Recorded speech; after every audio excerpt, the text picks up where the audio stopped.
It's a girl. Is that one a girl? Yeah, that's a girl. Yeah. Hey guys, this is Kelsey. Welcome to Sweet Briar Farm. We've got little Schitts.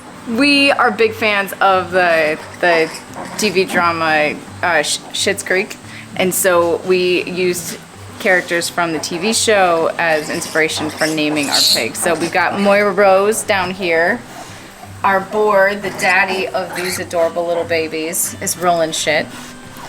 And Pumpkin over here is just Pumpkin Schitt. She was orange and the kids didn't want all of them named after the show. So we don't really have the Schitts, we just have little Schitts. We have little Schitts. So we've got lots of little Schitts here.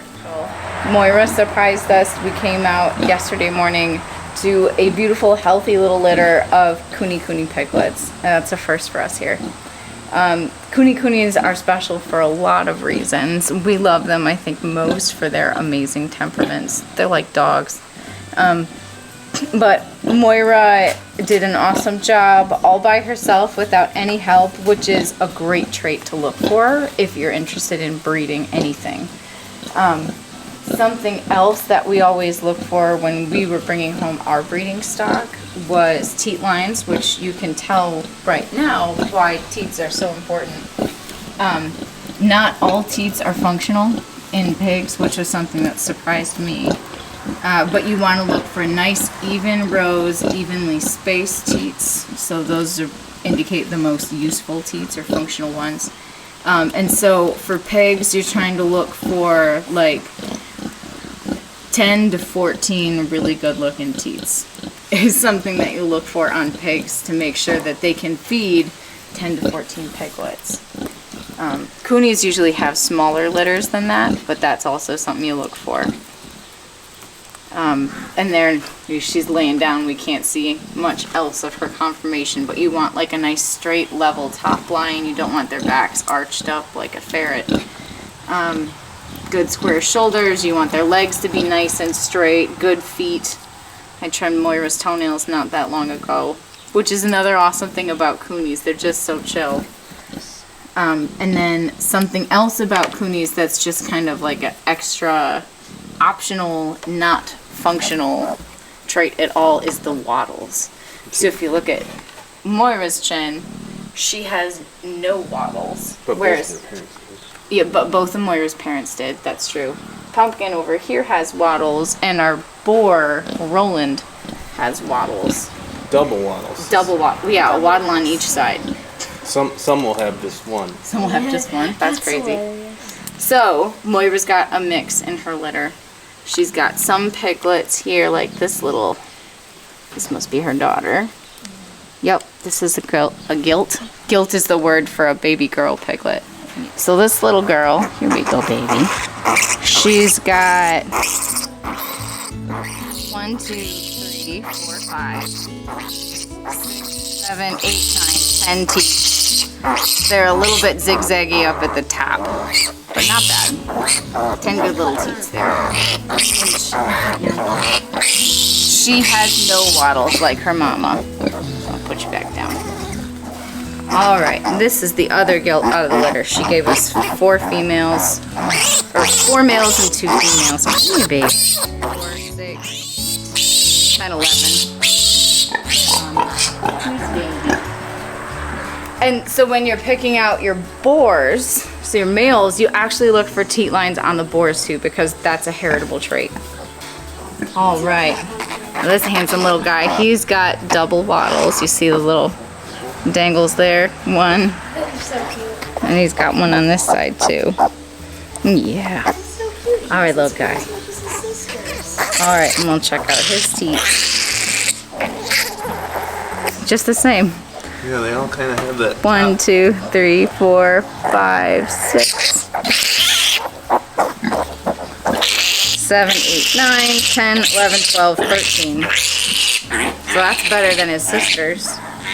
But they all kind of have a little bit of a uneven start at the top, but that's okay. But this little guy would make a really nice herd sire for somebody. But these are, so our coonies are all registered in the American KuneKune Pig Society. There's 2 different registries in the US, and a lot of pigs can be dual registered if they have the double wattles. The AKKPS, which our pigs are all in, they'll accept coonies with or without wattles, because pigs like Moira, who had 2 parents who were both double wattled, but Moira has no wattles, yet she is able to have piglets with wattles.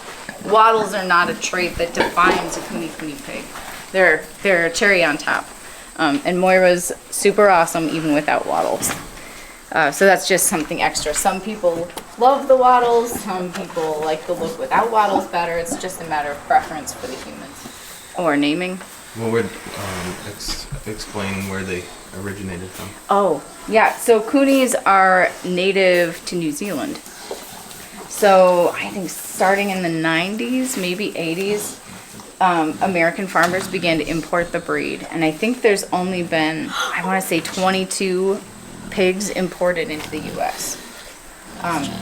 So that's something that you have to be really deliberate with kunikunis. We feel it's really important that we're using registered animals for our breeding program so that we can reduce the impacts of inbreeding and make sure we're producing the healthiest kunikunis possible.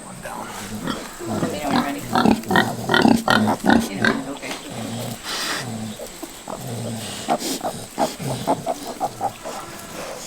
The seeds off in the pumpkin?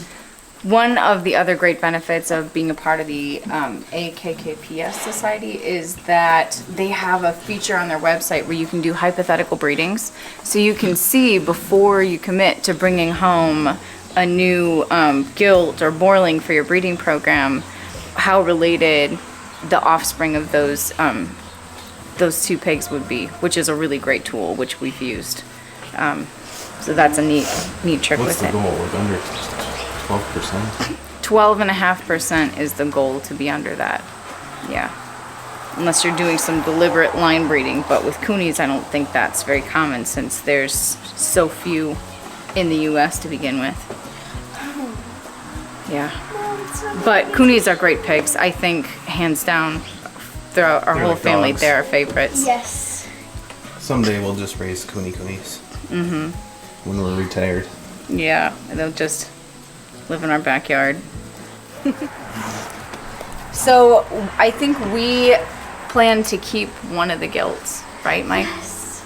And I found another local, not local, but near-ish kunikuni breeder who wants to make a trade. She's got a really handsome little boreling who's unrelated. So we'll have Roland Moira Schitt. Is that what that will be? Or should it be David? Then we can say, ew, David.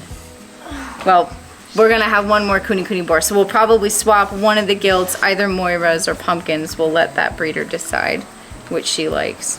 But that means that we've got 4 little borelings here out of excellent little coonies if anybody's in the market and wants to get started with coonies themselves.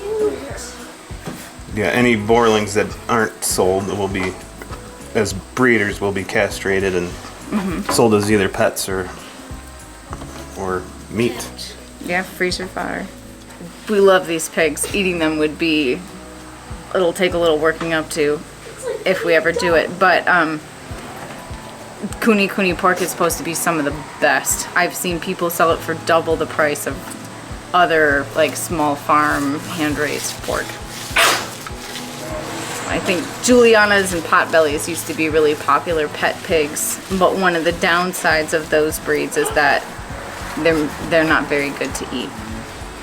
So that's one upside of the kunikunis is they're excellent pets and they're also excellent table fare. We never have to worry about having leftover piglets that don't have a purpose or a home, which is a nice thing to do if you're a breeder. Finding good homes for all the baby animals we raise it's a big responsibility. Death now. Yeah.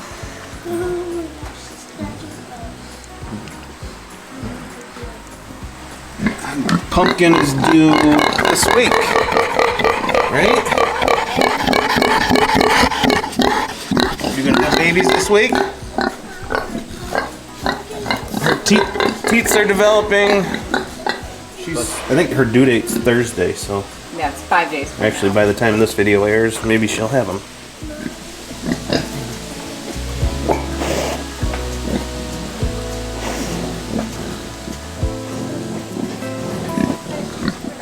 All right, guys. Well, thanks for watching. Stay tuned and subscribe so you can watch these little guys grow up. And you'll be able to see Pumpkin's little shits when they hit the ground, hopefully later this week.